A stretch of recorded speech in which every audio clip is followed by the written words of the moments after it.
Bonjour à tous, shalom, merci d'être là, merci d'être présent dans la présence de notre Seigneur. Car il est écrit, vaut mieux un jour dans la présence de Dieu que 1000 autres ailleurs. Et ce matin, l'Éternel veut nous enseigner, il veut nous parler, car son souhait, c'est toujours de communiquer avec son peuple. Car n'oublions pas qu'il est écrit, nous serons tous enseignés de Dieu. Et tous, nous connaîtrons le Seigneur du plus petit jusqu'au plus grand. Merci de me recevoir chez vous. Merci parce que vous m'avez toujours reçu avec joie. Et cela réjouit aussi mon cœur. Nous sommes en 2021, une année de réjouissance. Une année où Dieu nous fera beaucoup du bien à travers sa parole. Une année où Dieu va se révéler comme le héros qui sauve. Une année où Dieu va se révéler comme celui qui fera de toi sa plus grande joie. Alors, peuple de Dieu, frères et sœurs, nous avons intérêt à nous réjouir. Parce que notre Dieu, il est l'étoile brillante du matin. Et nous sommes comptés parmi les vivants aujourd'hui. Nous ne pouvons que lui rendre toute l'honneur. Il est le rejeton de David. Il est l'agneau immolé. Il est le lion de la tribu de Juda. Il s'appelle l'Éternel Tout-Puissant. Et je ne suis qu'un canal, mais c'est le Saint-Esprit qui s'est décidé aujourd'hui de vous parler, de vous révéler les mystères des Écritures.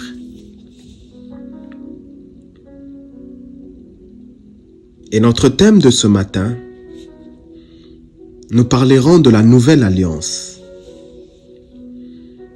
Dieu a promis une alliance nouvelle à son peuple. Mais pourquoi une nouvelle alliance?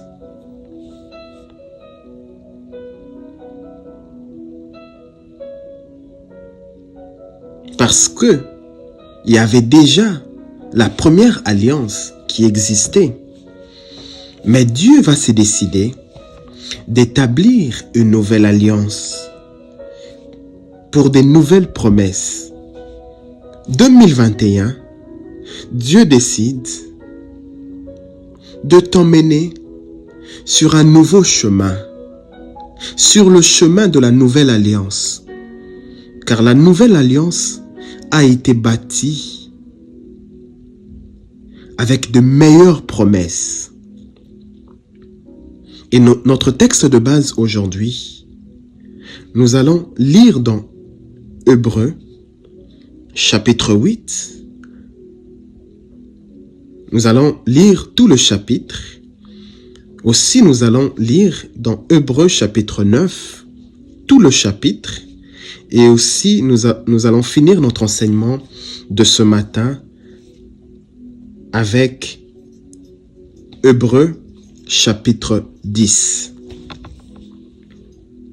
Je vous demanderai de prendre vos Bibles, d'ouvrir avec moi dans Hébreux, chapitre 8, à partir du verset 7 jusqu'au verset 13. La Bible nous dit, Dieu a promis une alliance nouvelle. La première alliance n'était pas sans défaut, sinon c'était inutile de la remplacer par une deuxième. Mais en fait, voici ce que Dieu reproche à son peuple. Le Seigneur dit, « Le jour vienne où je vais établir une nouvelle alliance avec le peuple d'Israël et avec le peuple de Juda. Et cette alliance ne sera pas comme l'alliance que j'ai établie avec leurs ancêtres, le jour où je les ai pris par la main pour leur faire sortir d'Égypte. Le Seigneur dit encore, ils n'ont pas été fidèles à mon alliance, alors moi aussi je les ai abandonnés. Et le Seigneur ajoute, voici l'alliance que je vais établir avec le peuple d'Israël après ce jour-là. Je leur donnerai de l'intelligence pour connaître mes lois. J'écrirai celles-ci dans leur cœur. Je serai leur Dieu et ils seront mon peuple. Personne n'aura plus à enseigner quelqu'un de son pays ou son frère. En effet, on n'aura plus besoin de lui dire « Connais le Seigneur », car tous me connaîtront, du plus petit jusqu'au plus grand. Ainsi je pardonnerai leurs fautes et je ne me souviendrai plus de leurs péchés. Quand Dieu parle d'une nouvelle alliance, c'est pour rendre ancienne la première alliance. Quand Dieu parle d'une alliance nouvelle, c'est pour rendre ancienne la première alliance. Mais ce n'est pas pour supprimer la première alliance, mais c'est pour rendre ancienne la première alliance. Que Dieu bénisse sa parole. Frères et sœurs, peuple de Dieu, le texte que nous venons de lire ce matin, dans Hébreux chapitre 8, à partir du verset 7 jusqu'au verset 13, dans ce texte, la Bible nous parle de l'alliance. Mais une nouvelle alliance. Comme pour dire, il y avait une ancienne alliance. Parce qu'on ne peut pas parler d'une nouvelle alliance sans parler de l'ancienne alliance. Mais pourquoi Dieu va vouloir établir une nouvelle alliance? Parce qu'il y avait déjà une alliance entre Dieu et son peuple. Mais pourquoi une nouvelle alliance? Comme pour dire, la première alliance n'était pas parfaite, car la Bible dit, la première alliance n'était pas sans défaut, sinon c'était inutile de la remplacer par une seconde alliance. La première alliance n'était pas parfaite. Et dans la notion de l'alliance, c'est une union sacrée entre deux personnes. L'alliance est une union sacrée entre deux parties, entre deux pays, entre deux communautés. Une alliance se base par des promesses de fidélité.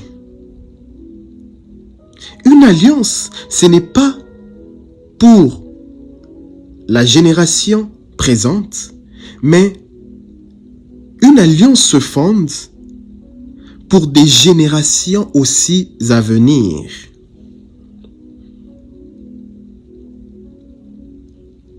Mais pourquoi Dieu va vouloir établir une nouvelle alliance? Qu'est-ce qui s'était passé dans la première alliance? Allons dans Deutéronome pour mieux comprendre qu'est-ce qui s'est passé dans la première alliance. Deutéronome chapitre 6 à partir du verset 1er. Pour une petite histoire, nous savons tous comment Dieu a libéré les Israélites de l'esclavage en Égypte. Dieu a envoyé le libérateur Moïse pour libérer son peuple de l'esclavage. Les Israélites ont quitté l'esclavage en Égypte. Dieu les a fait traverser la mer Rouge. Dieu a démontré sa puissance. Ils sont arrivés au désert. Il n'y avait pas de l'eau. Dieu a donné de l'eau à son peuple au désert. Dieu les a libérés de plusieurs fléaux, de plusieurs attaques. Ils ont reconnu que Dieu était le Tout-Puissant. Ils ont placé leur confiance en Dieu.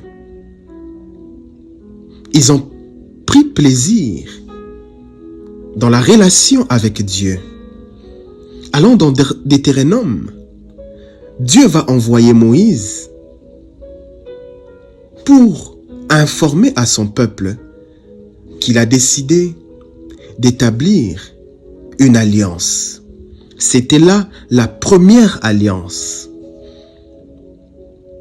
Et le mot alliance veut dire aussi testament. Voilà pourquoi on parle de l'Ancien Testament et de Nouveau Testament. Car l'Ancien Testament se base dans la première alliance, l'alliance de loi de Moïse. Et le Nouveau Testament se base dans la nouvelle alliance. La nouvelle alliance était bâtie par le sacrifice de Jésus-Christ de Nazareth. Alors, dans la première alliance, Moïse va venir parler aux Israélites de la part de l'Éternel.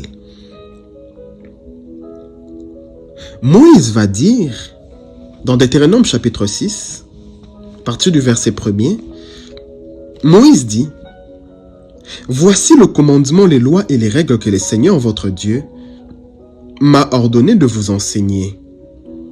Il veut que vous leur obéissiez dans le pays que vous allez bientôt posséder. Ainsi, tout le jour de votre vie, vous respecterez le Seigneur votre Dieu, vous, vos enfants et les enfants de leurs enfants.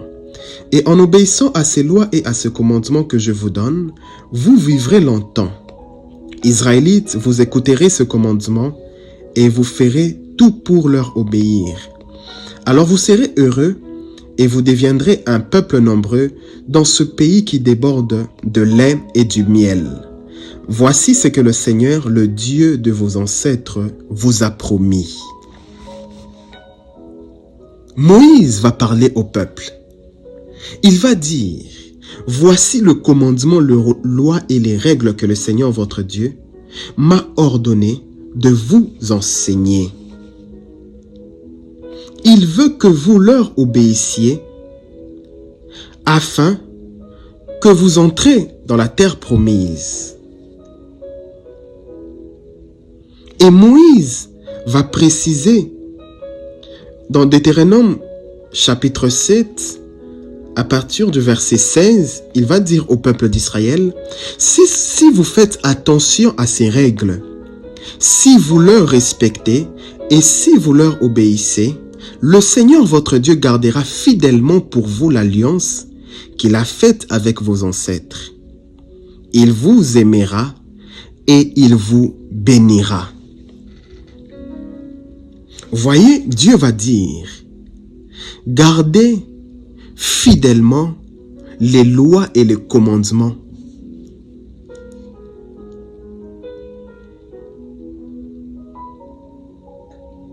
Frères et sœurs, peuple de Dieu, Dieu a toujours été l'initiateur de l'alliance avec son peuple. Dieu qui décide toujours d'établir l'alliance avec son peuple. Et l'alliance n'est pas seulement une union sacrée, mais l'alliance se fonde aussi par des promesses de fidélité. Voilà pourquoi Moïse avait dit aux Israélites, gardez fidèlement les lois et les commandements. Mais vous allez remarquer à un certain temps, les Israélites ne prenaient plus plaisir dans les lois et dans les règles de l'Éternel. Ils se sont détournés des voies de Dieu. Ils ont commencé à adorer d'autres dieux. Alors Dieu s'est énervé. Dieu a décidé d'établir une nouvelle alliance. Voilà pourquoi dans Hébreu, on nous parle de la nouvelle alliance. C'est parce que Israël s'était détourné. Ils sont devenus infidèles face à l'Éternel. Lorsque vous lisez dans Hébreu chapitre 8, à partir du verset 9, Dieu va dire, « L'alliance que je vais établir en ce jour ne sera pas comme l'alliance que j'ai établie avec leurs ancêtres, le jour où je les ai pris par la main pour leur faire sortir d'Égypte. » Le Seigneur dit encore, « Israël n'a pas été fidèle à mon alliance, alors je les ai abandonnés. Mais le jour vienne, l'alliance que je vais établir avec le peuple d'Israël. Je leur donnerai de l'intelligence pour connaître mes lois.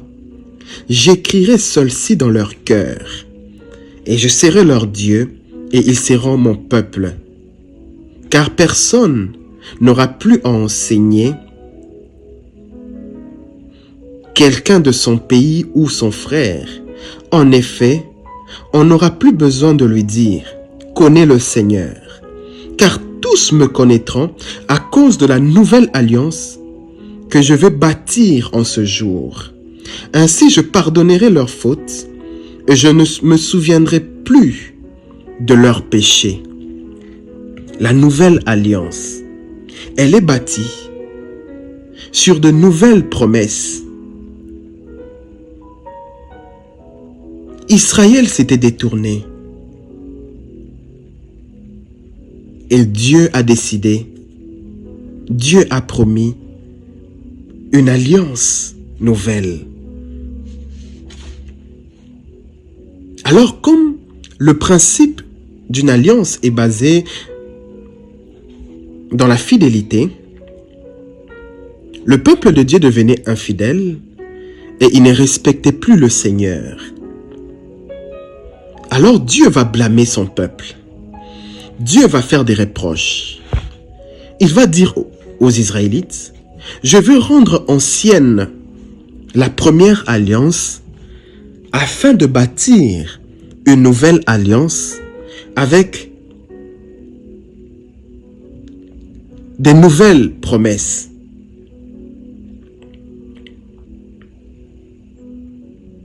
Alors, lorsque vous lisez dans Hébreu chapitre 9, lorsque vous lisez tout le chapitre, la Bible nous parle du sacrifice de la première alliance. Le sacrifice de la première alliance. Car, frères et sœurs, n'oublions pas que dans chaque alliance, il y a toujours un sacrifice à offrir à Dieu. Au-delà de l'union sacrée, au-delà des promesses de fidélité, au-delà d'un traité pour des générations à venir, il y a aussi ce qu'on appelle le sacrifice de l'alliance. Et chaque alliance a toujours un sacrifice. Et la Bible nous révèle dans Hébreu chapitre 9, dans la première alliance, il y avait des règles pour le culte et un lieu réservé à Dieu sur terre.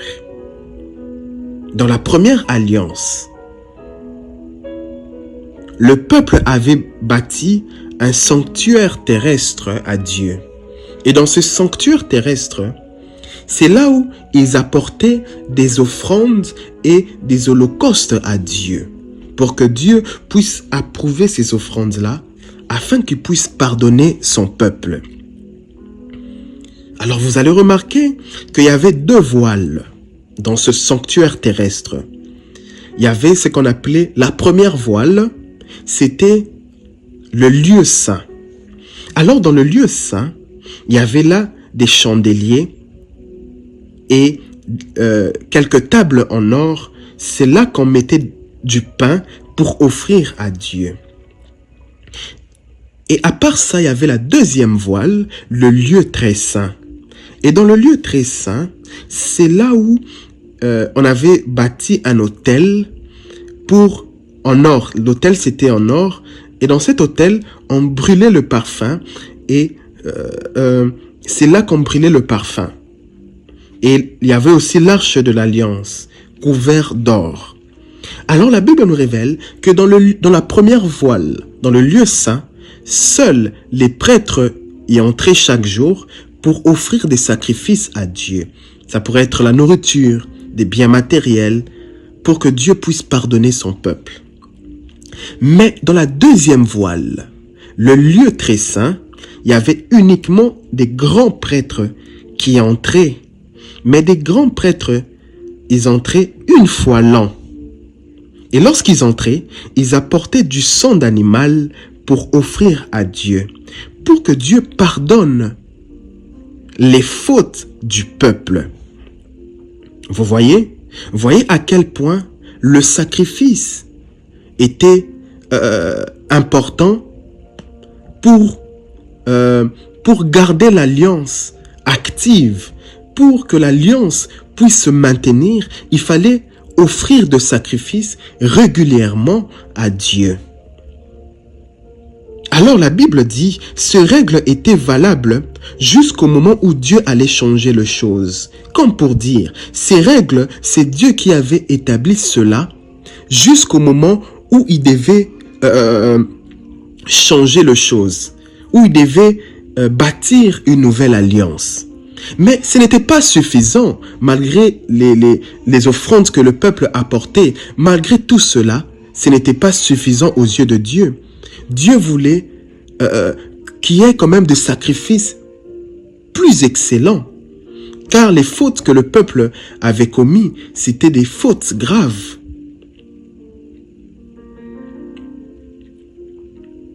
Malgré cela, malgré le sacrifice que les prêtres et les grands prêtres apportaient, ce n'était pas suffisant.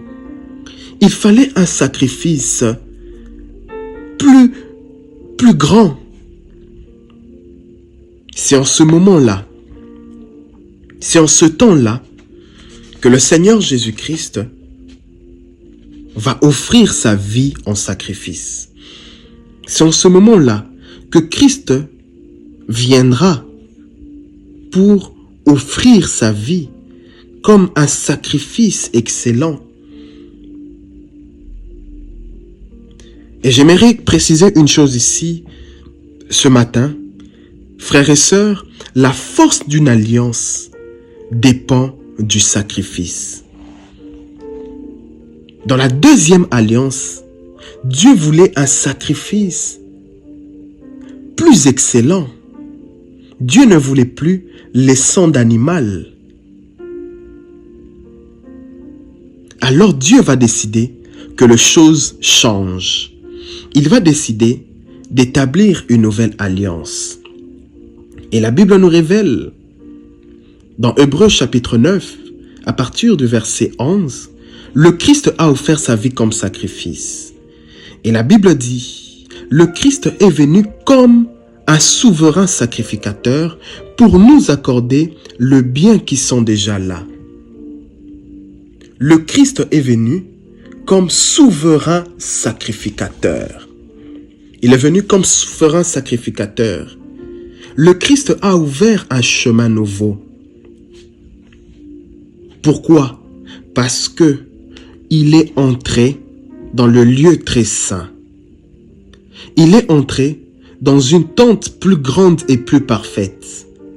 Une tente ou un sanctuaire qui n'a pas été faite par des mains humaines. C'est-à-dire qu'elle n'appartient pas à notre monde. Et le Christ est entré une fois pour toutes dans le lieu très saint auprès de Dieu. Il n'a pas offert le sang de bouc. Il n'a pas offert le sang d'animal. Mais il a offert son propre sang, son sang à lui, et il nous a libérés pour toujours.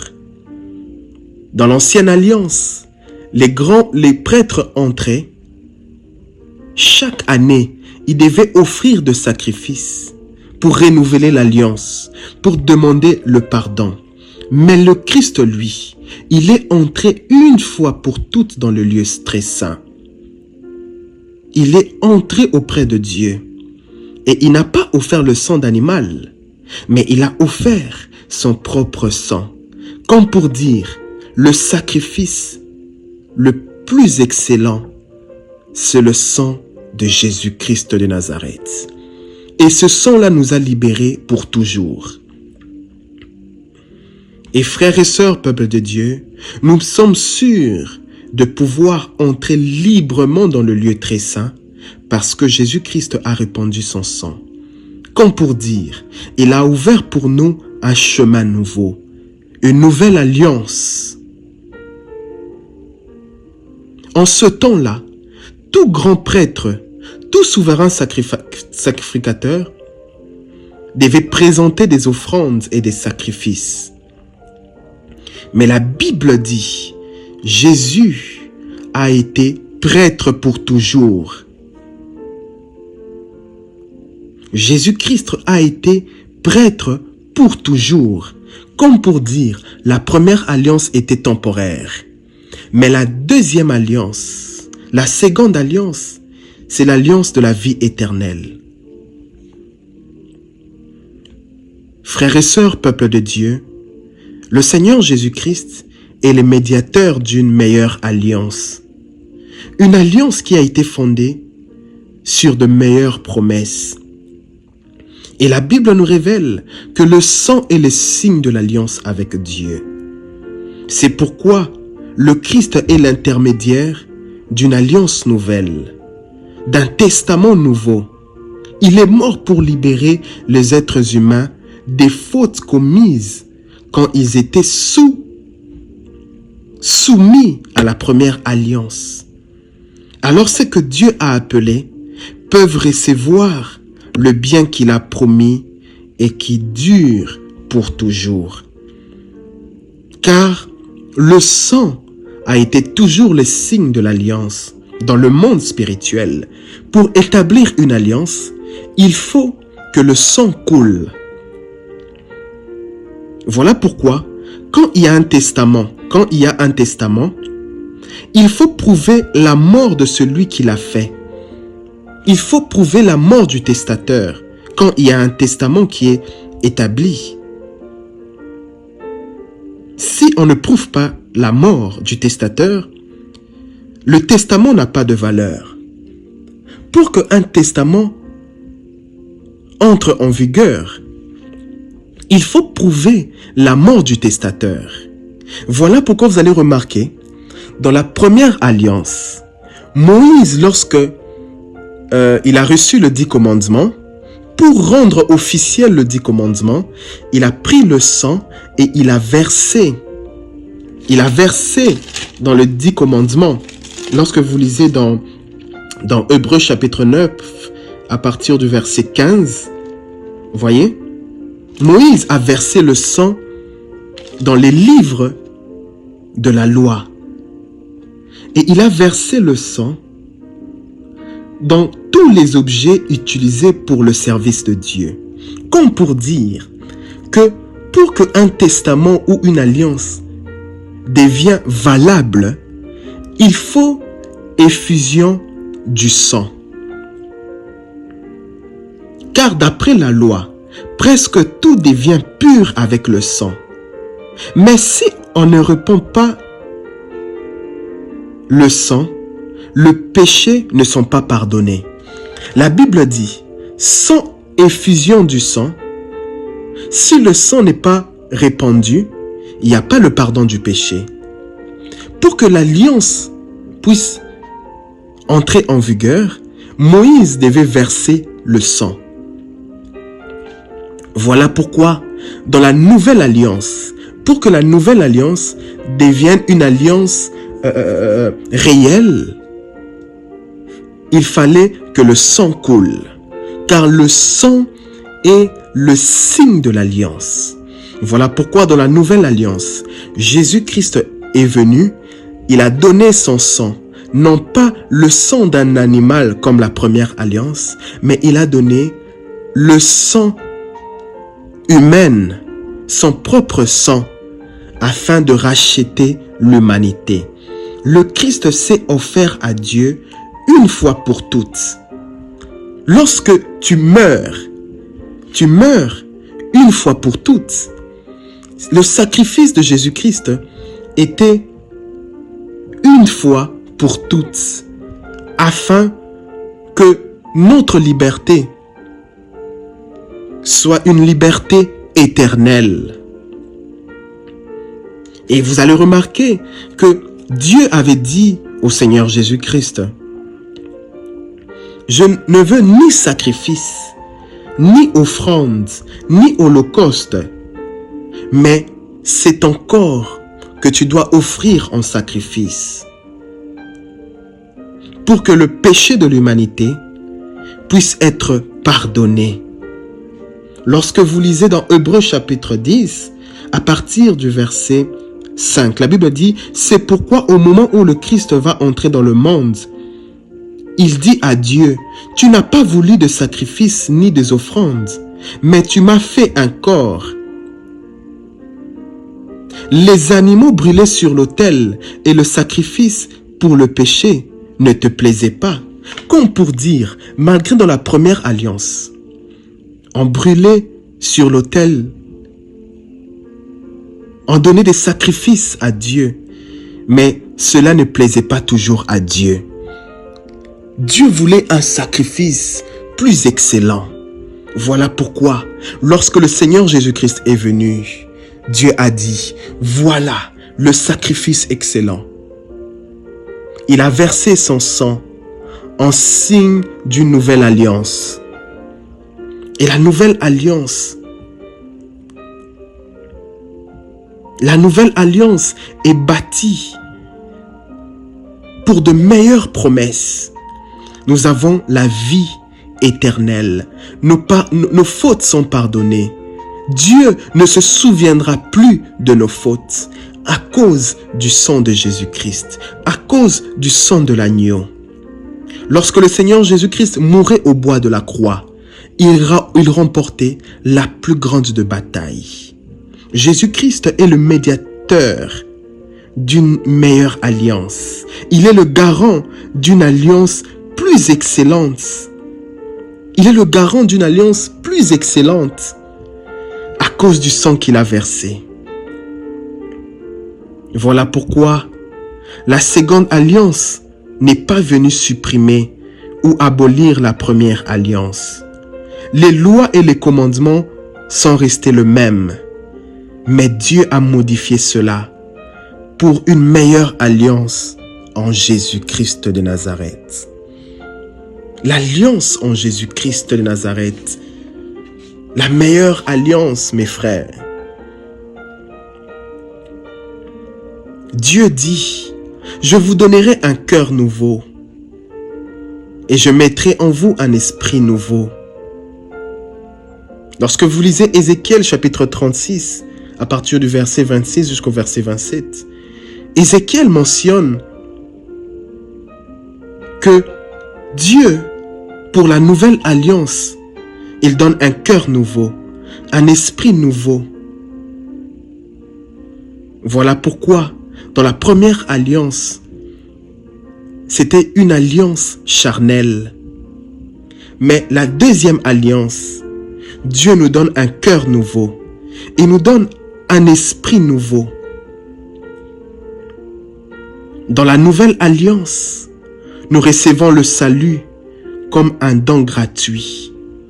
Christ a payé le prix. Nous recevons le salut comme un don gratuit, mes frères. Alors nous pouvons jouir d'une relation éternelle avec Dieu. Et cette relation ne peut plus être rompue, car lorsque Jésus-Christ mourait au bois de la croix, il a dit, tout est accompli. Cette relation avec Dieu ne sera plus jamais rompue. Nous sommes dans la nouvelle alliance. L'alliance du sang de l'agneau. L'alliance de Jésus-Christ. Lui qui a payé le prix. Il a payé le prix. Il nous a libérés. Il nous a donné la vie éternelle. Nous sommes dans l'alliance et dans la nouvelle alliance. Voilà le message que j'avais ce matin. Voilà le message que l'Éternel m'avait demandé d'apporter à son peuple. La nouvelle alliance. Une alliance qui est bâtie par le sang de Jésus-Christ. Vous allez remarquer, dans la première alliance, Dieu écrivait la loi sur une table de pierre. La loi de la première alliance était physique. Elle n'était pas inscrite dans le cœur des humains. Mais dans la nouvelle alliance, Dieu allait désormais inscrire les lois dans l'esprit et dans le cœur de son peuple. Lorsque vous lisez Jérémie chapitre 31 à partir du verset 33-39, vous allez comprendre que dans la première alliance, c'était une alliance physique, une alliance charnelle. Voilà pourquoi le peuple avait commis beaucoup de fautes. Mais dans la nouvelle alliance, désormais, les lois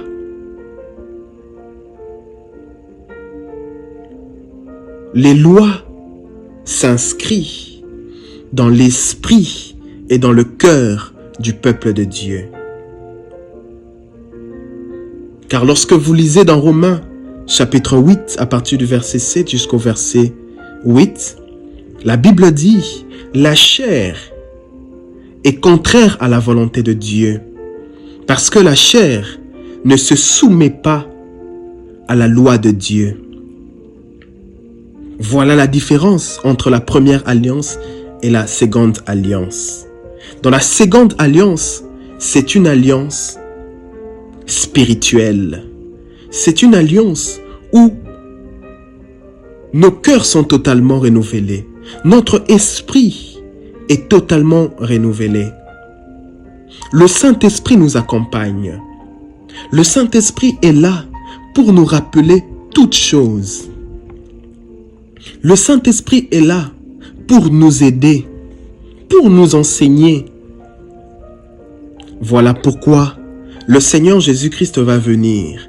Il va venir en chair humaine, afin de détruire le péché de la chair, afin que nous entrons dans la nouvelle alliance et que nous marchons pas selon la chair, mais que nous marchons selon l'esprit. Car n'oublions pas que dans l'homme, ce n'est pas d'abord la chair, mais dans l'homme, c'est l'esprit. La relation entre Dieu et l'humain commence en esprit. Voilà pourquoi nous sommes heureux de la nouvelle alliance. Car la nouvelle alliance, nous avons un cœur nouveau, nous avons un esprit nouveau. Et la nouvelle alliance est bâtie sur de meilleures promesses. Des meilleures promesses pour la nouvelle alliance. Et cette année,